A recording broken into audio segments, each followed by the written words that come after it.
The Easter Bunny came a week early this year because this week's excellent episode of Westworld was chock full of Easter eggs. In episode 1, Parsa Domine, Bernard is in a field with the cow, and in the last episode, Serac and his brother witness the destroy Paris with a dead deer on the ground. These scenes are almost identical. However, in the Bernard scene, there is a lack of fidelity. First, the cow is pictured with the barbed wire around its leg, and in the next shot, the barbed wire is gone.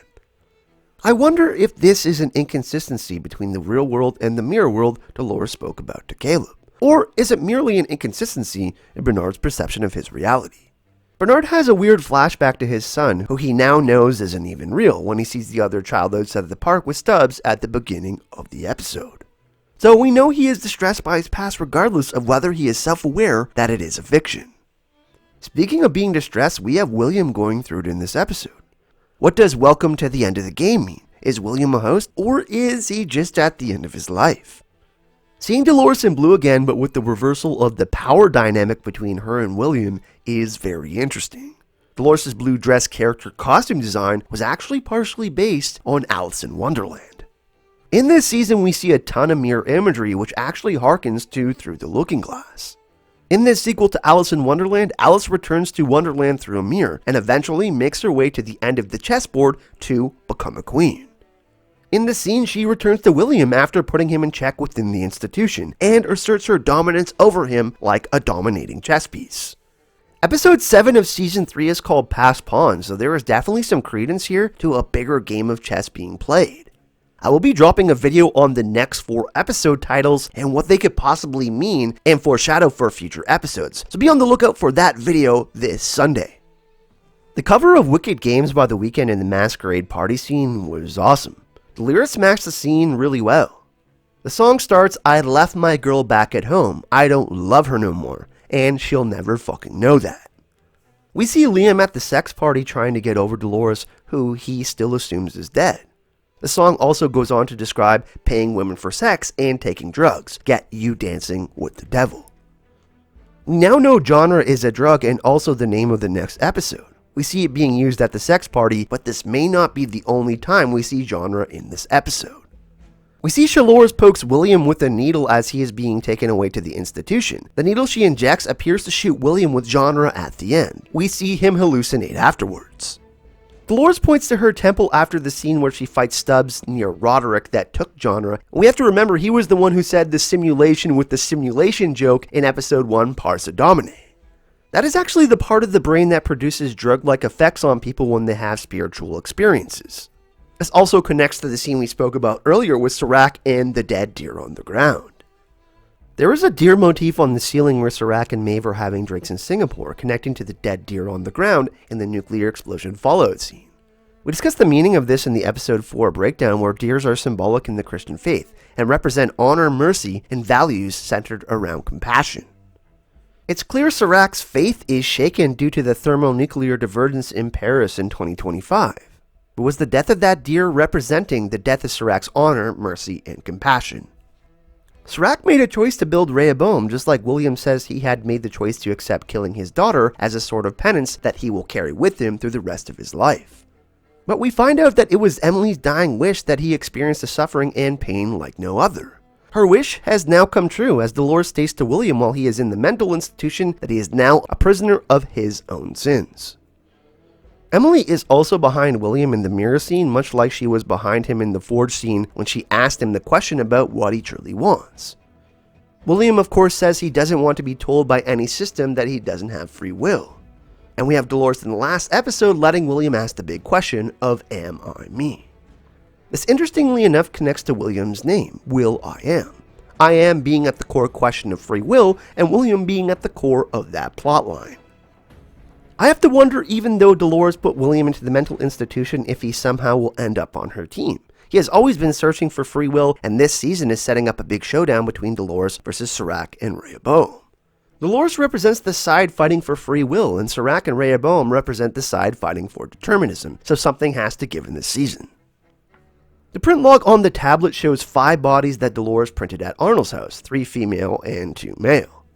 She printed Hale within the park, and this is where it kinda gets a bit confusing. She printed her Dolores body female, Bernard body male, Connell's body male, and Musashi's body male.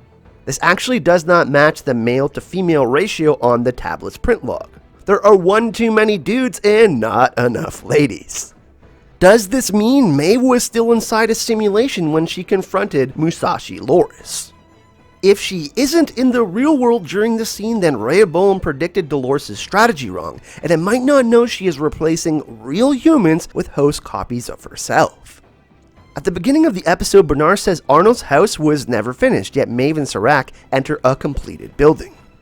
It is also strange that Dolores would seemingly abandon the house but leave all the evidence of what she was doing in the house when she left. This also lends itself to the theory that the scenes with Maeve and Serac are still inside a simulation, though as a character Dolores has never exactly been meticulous about covering her own tracks. If the Maeve Musashi Loris interaction was real, Dolores can print more hosts. Maybe that's why she has barrels of creamy host milk. It's pretty interesting that Musashi Loris has host milk, and barrels of it. Were the cats of the host milk smuggled out of the parks, or were they produced outside of the park by the Yakuza? Is this milk being used to produce even more human bodies for Dolores's, or does she have a plan to liberate the hosts that are still being left behind in the parks in some sort of way? I have to wonder if this substance is also being used for other things in the real world. There is another interesting Easter egg in this scene displayed within the name of the factory here. Atai Doshin means many body, one in mind, connecting with the reveal that Dolores is in many different places at once in this episode. Credit goes to Joanna Robinson and both Kim Renfro from Insider and Vanity Fair who discovered this awesome Easter egg. I'm going to put a link to their awesome Westworld content in the description of this video so you can go check it out. Many fan theories were blown out of the water by multiple Dolores reveal in this episode, but it has been foreshadowed several times in the series. She often uses phrases like "I am of several minds about it," another Alice in Wonderland quote. One of the biggest hints that we get this episode is when Dolores shaves William. This scene mirrors the final episode of season 1 when William makes Dolores shave his face for him before they go find the maze. This time, Dolores offers to help William, who is shaving himself, showing again the shift in the power dynamic. Having multiple Doloreses running around has many implications. They are all being shaped by experiencing different lives. In mythology, multiples and copies are often considered to be bad omens or dangerous. The trope of the evil twin comes from similar mythology with many examples such as Thor and Loki that still remain popular today. What will happen when there is not merely one extra Dolores, but 4 Doloresi all shaped by the life circumstances of the humans they replaced? The evil twin and doppelganger tropes are also present in superstition surrounding mirrors. The superstition is that your reflection is an evil version of yourself that can reach out of the mirror and take your soul, replacing you as an evil doppelganger. I find this especially interesting when we look at the name of Serac, whose name is Cares Mirrored. If we are seeing a mirror world, are we seeing both a caring Serac and his evil reflection? This is another topic that I think needs to be discussed more deeply, as Serac is now a key player in the show. In episode 5 genre, it looks like we will see an even more young version of Serac and his motivations as to why he did what he did. And if we are seeing this mirror world and both Serac's good and bad side, I think we may see a big twist concerning his character connecting the season 3 finale titled Crisis Theory. Speaking of a crisis, we see Liam Dempsey go through one in this episode. We find out that Liam has a net worth of $315 billion and that Martin Connells, who is Dolores, ends up acquiring the hash key from Liam. I did some research on the hash key and the hash function, and I went to Wikipedia, which actually has some pretty cool information about hash functions, and there's a part where it talks about scanning blood, so I think Rehoboam could be storing their DNA as well. Liam is an interesting character because his name is a version of the name William. The meaning of the name William is shield or helmet, something to be used for protection. Dolores certainly loves using Williams, stealing their money and their board votes.